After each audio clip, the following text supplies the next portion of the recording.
In one market, you can buy a wife. In another, a dried baby llama, believed to bring good luck to your household. And in a third, you can grab a fried tarantula on a stick, like it's a corn dog. These are not scenes from a horror movie. They are real markets, open right now, somewhere on this planet. Stay with me to the end of this video, because by the time we're done, you will never look at the word shopping the same way again. If strange corners of the world fascinate you as much as they fascinate us, hit subscribe, because today, we're counting down 10 of the strangest, most unsettling markets still running in the world right now. Let's get into it. Number 10, the bride market in Bulgaria. Every single person who sees this market for the first time is left completely stunned. For generations, a community in Bulgaria known as the Kalaiji, traditionally a group of blacksmiths, has kept alive a custom that draws both fascination and fierce criticism. Hoping for a brighter future for their daughters, families often pull girls out of school early so they can take part. Every spring, young girls put on their most elaborate, eye-catching outfits and parade in front of the crowd, trying to catch the attention of potential husbands and their families. The most sought-after girls are usually between 15 and 18 years old, dressed in short skirts and heavy makeup. The prettier the girl, the higher the price, with brides going for anywhere between $2,800 and $5,600, depending on her looks and her virginity, which is treated as a requirement. If she isn't a virgin, her family can be fined, and she can be shunned by the community. Once a price is agreed and paid to the groom's family, the marriage is set. European human rights groups have condemned the practice as a degrading form of buying and selling women, but the Kalaiji community defends it as a tradition meant to secure a safe, stable future for their daughters. Number 9, the love market in Vietnam. In the highlands of Sapa, in northwestern Vietnam, there's a market that isn't really about buying or selling at all. It's about falling in love. Every Saturday evening, ethnic minority communities from the surrounding mountains gather in the town square. Nobody really knows exactly when this tradition began, but it remains the most vibrant social event for the region's indigenous groups. Everyone from elders to young boys and girls comes together to drink corn wine, trade goods, and most importantly, mingle. It's a rare chance for young men and women to meet, flirt, and find a partner. Girls dress in their finest clothes, with bracelets, earrings, and woven baskets on their backs, while boys wear their newest silk outfits. If a boy is interested in a girl, he plays a traditional instrument and dances for her, while she opens her umbrella and gestures toward him as a sign that she's interested too.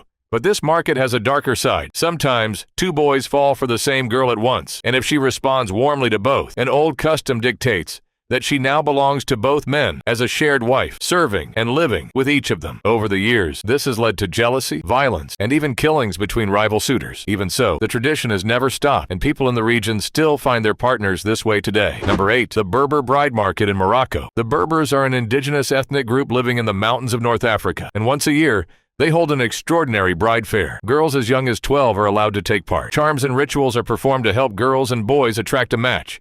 The girls are the main attraction. They put on elaborate makeup and wear veils that hide everything except their eyes. The boys line up in front of them, and connection is made almost entirely through conversation and eye contact. A girl can win over a potential suitor with nothing more than her voice and the look in her eyes, and if she feels comfortable, she allows him to hold her hand. This market also serves widows and divorced women looking for a new husband, giving them an easier path to remarriage. After the initial connection, the couple spends a night together, and the next day, the young man decides whether he wants to move forward with marriage. The wedding customs that follow are just as unusual. The mother of the bride performs a ritual believed to ward off evil and protect the couple from harm. Afterward, the bride must stay alone in her room before being carried, without her feet ever touching the ground, all the way to her husband's home, so that evil spirits can't take hold of her. Number 7, the marriage market in Shanghai, China. Despite the modern world around it, this old-fashioned matchmaking tradition is still alive and thriving. Unlike the bride markets we've talked about so far, here it's the parents who do the work. They write out detailed profiles of their adult children, height, weight, education, personality, even salary, and post them on large boards hoping to catch the eye of another parent doing the exact same thing. The goal is simple: find the best possible match for their son or daughter. Shanghai is just one of hundreds of similar marriage markets across China, with thousands of parents showing up every single week. The Chinese government has openly criticized the practice, pointing out that matches made this way frequently end in broken relationships, infidelity, separation, and in some tragic cases, even murder. There have been multiple criminal cases linked directly to disputes that started in these markets. And yet, despite the warnings, The tradition shows no signs of slowing down. Number 6. The insect market in Cambodia. You can't talk about Cambodian food without talking about insects. Born out of economic hardship decades ago, eating insects gradually became a defining part of Cambodian cuisine.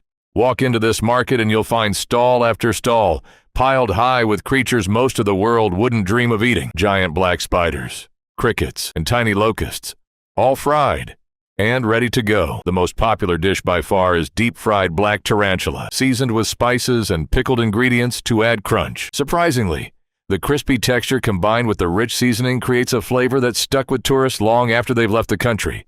And over time, this single dish has pulled in travelers from all over the world just to try it. So, would you be brave enough to take a bite? Number 5. The Married Women's Market in India, nicknamed Mother's Market.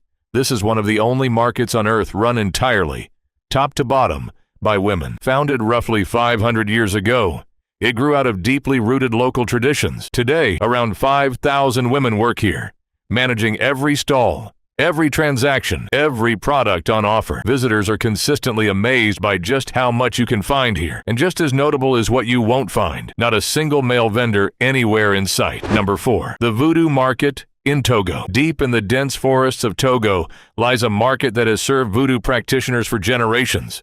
Vendors sell almost anything you could imagine for spellwork and ritual. Dried parrot heads, chameleon tails, monkey skulls, crocodile heads, even goat and leopard parts, all laid out for sale. For many outsiders, the scene is deeply unsettling. The smell of decaying animal remains hangs thick in the air. Believers grind these parts into powder to mix into drinks or apply them directly to the skin as remedies. The materials are sourced from across West Africa, and none of it comes cheap.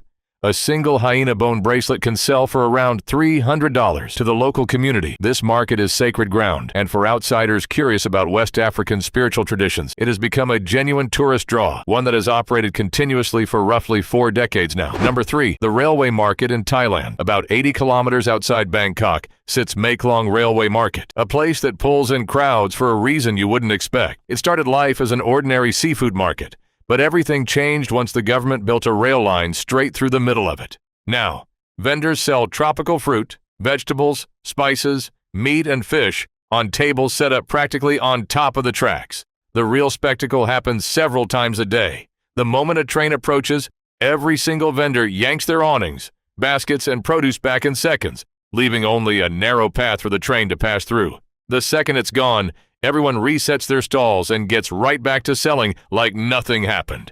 It's a genuinely thrilling sight for tourists, but anyone visiting needs to stay alert and stick close to the walls when a train is coming through. Number 2. The Witches Market in Bolivia. High in the Andes, at an altitude that will leave you breathless, sits one of the most spiritually charged markets on the planet. A must-see for anyone drawn to mystical culture. Stall after stall is stacked with charms of every kind, but the single most famous item here is the dried llama fetus, believed to bring good fortune to a family when buried beneath the foundation of a new home. Alongside them sit strange carved figures said to hold trapped spirits, used by some to curse rivals or bring bad luck on an enemy. Vendors are always ready to explain exactly what each item means and how to use it, and visitors are expected to treat these objects with real respect. Even disrespecting them can spark serious confrontations. Despite how unusual it is, the Witches Market remains open today, still drawing curious visitors from every corner of the globe. And number 1, the Medicine Market in China. Traditional Chinese medicine holds that natural remedies can treat almost anything, from chronic back pain to memory loss to cancer itself. But what's sold here goes far beyond the herbal medicine most people picture. This market deals heavily in rare and endangered animal products. Crocodile heads are a common sight, often boiled into soup or ground into powder, believed to treat lung disease and sharpen memory. Shark fins sell here for roughly $1,000 each. Traditional Chinese medicine catalogs list well over 1,000 animal species used in various remedies, many of them endangered, and that fact alone has sparked outrage from conservationists around the world. Among the most controversial items is tiger penis, believed by some to boost male performance, along with bear bile and dried snake meat eaten almost like a snack. For many local customers, these aren't exotic oddities. They're everyday remedies they reach for again and again. And that's 10 of the strangest markets still operating on this planet today. Some disturbing, some beloved, some technically illegal. Yet every single one of them still survives. If you want something even more unsettling, We've got a video covering banned medical procedures from around the world, the kind of practices that will genuinely make your skin crawl. I'll link it for you. Go check it out next. Thank you for staying with me through the whole video. If you enjoyed it, subscribe to the channel and turn on notifications so you never miss a new upload. Let me know in the comments which of these markets shocked you the most. I read every single one, and tell me what you'd like the next video to be about. See you in the next one.